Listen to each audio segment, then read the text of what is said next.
the architecture of accomplished teaching is the bedrock. It's the DNA of your national board portfolio. So when you're writing one of your components, one of the classroom components, components 2, 3, and 4, it is of vital importance that you follow this architecture when you're putting it together. So the way you read this is you start from the bottom. This is the first step. So this is first, second, third, fourth, fifth, sixth. But we want to start down here at the bottom, and everything is built on who your students are. Who are they?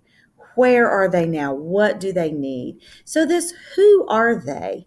So often, as teachers, we do talk about our students in cognitive terms, but the National Board wants us to talk about who they are socially, emotionally, physically. What are their interests? What are their aspirations? Who are their families? What types of homes do they come from? What type of community do they live in? What are their interests? Um, so it's really important to start with who the students are. And these are all aligned to the 5 core propositions. You'll remember those from an earlier module.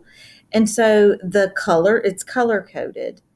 Um, and you'll notice that. So, number 2, set high and worthwhile goals. And those goals need to be appropriate for these students and deeply connected to this first step. Remember, everything is built on this.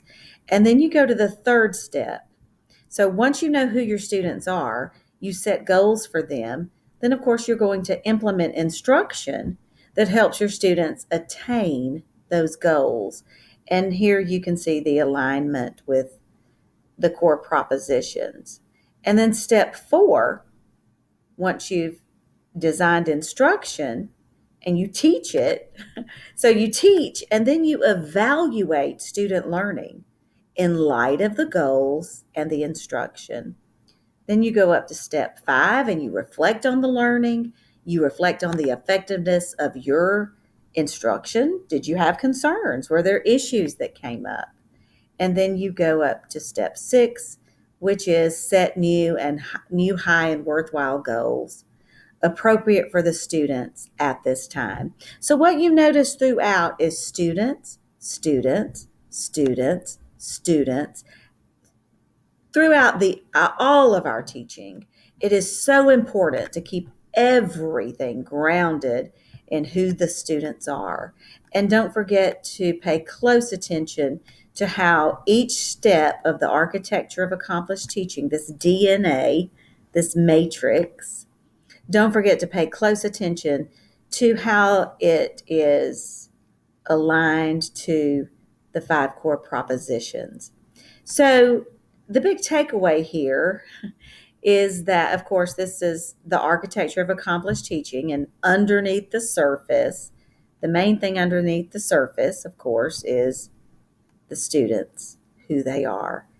Everything is rooted and grounded and built upon this first foundational step.